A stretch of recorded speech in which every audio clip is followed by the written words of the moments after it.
በኮምፒውተሩ ውስጥ ያስቀመጡትን መረጃ የትኛውም ሰው በቀላሉ እንዳያገኙበት ከፈለጉ ወይንም ኮምፒውተሩን ከሌላ ሰው ጋር በጋራ የሚጠቀሙት ከሆነ ዩዘር አካውንት ወይም የተጠቃሚ መረጃ የምንለውን መፍጠር ይኖርቦታል። በዚህ ቪዲዮ በዊንዶውስ 10 ኮምፒውተሩ ላይ እንዴት በቀላል መንገድ የተጠቃሚ መረጃን መፍጠር እንደሚችሉ የምንመለከት ይሆናል። የተጠቃሚ መረጃን ለመፍጠር በመጀመሪያ የስታርት ሜኑ ላይ እንሄዳለን። ቀጥለንም ሴቲንግስ የሚለውን እንጫናለን። ከሚመጣውም ገጽ ላይ አካውንትስ የሚለውን እንመርጣለን። በዚህም ገጽ ላይ ሆነን በግራ በኩል ካሉት አማራጮች መካከል ፋሚሊ ኤንድ አዘር ዩዘርስ የሚለውን እንጫናለን። እንደምትመለከቱት በቀኝ በኩል ሁለት አማራጮችን ያሳየናል።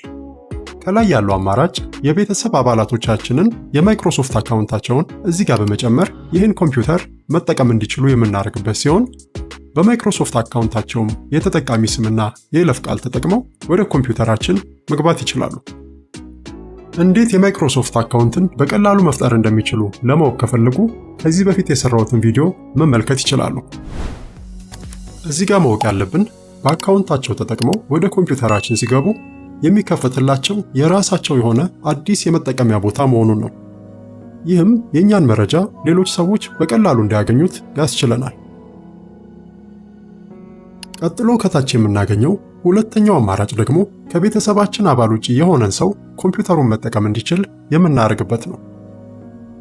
የተጠቃሚውን መረጃ ለመፍጠር add someone else to this PC የሚለውን እንጫናለን። በዚህ ገጽ ላይም እንደምትመለከቱት ሁለት አማራጮችን ይሰጠናል።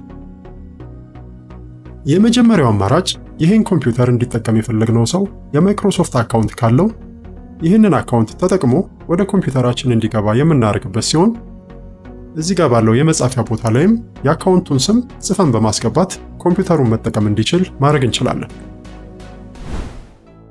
ከታች ያለው ሁለተኛው አማራጭ ደግሞ ኮምፒውተሩን እንዲጠቀም የፈለግነው ሰው የማይክሮሶፍት አካውንት ከሌለው ይህን ኮምፒውተር ለመጠቀም የሚያስችል አዲስ የተጠቃሚ ስምና የይለፍ ቃል የምንፈጥርበት ነው።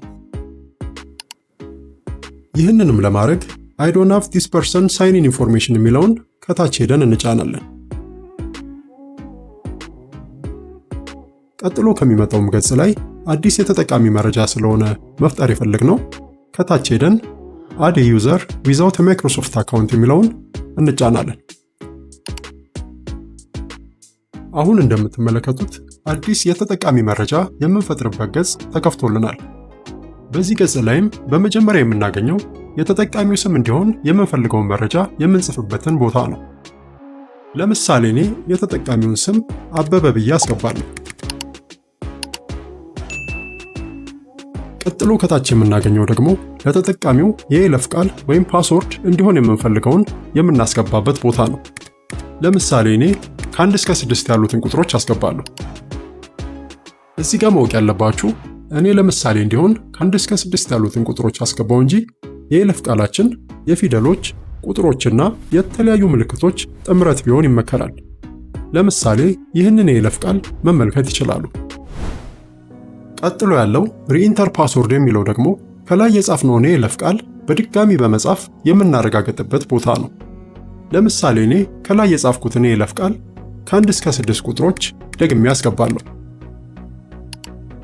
እንደምንጠቀመው የዊንዶውስ 10 ዝርያ አይነት አንዳንዱ ላይ የፓስወርድ ሂንት ወይም የይለፍ ቃል ፍንጭ የሚባለውን የምናስገባበት ሲኖረው፣ አንዳንዱ ላይ ደግሞ እዚህ ጋር እንደምትመለከቱት የሴኩሪቲ ኩዌስችንስ ወይም የደህንነት ጥያቄዎች የምንላቸውን የምናስገባበት ቦታ ሊኖረው ይችላል።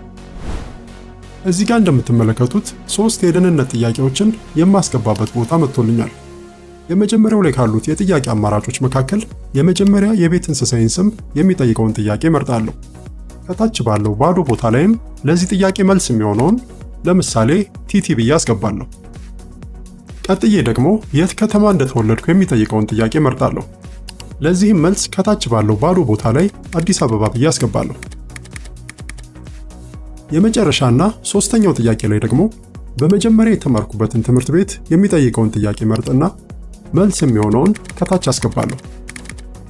እነዚህም የደህንነት ጥያቄዎች የሚጠቅሙን ፓስወርዳችንን ብንረሳው እንኳን ኮምፒውተሩ እነዚህን ጥያቄዎች ይጠይቀንና ትክክለኛውን መልስ ከመለስን ፓስወርዳችንን ለመቀየር ስለሚያስችሉን ነው።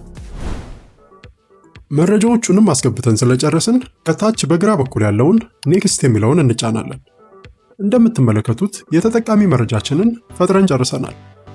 ፋሚሊ ኤንድ አዘር ዩዘርስ የሚለው ገጽ ላይም አዲስ የፈጠርነውን የተጠቃሚ መረጃ ከታች ያሳየናል።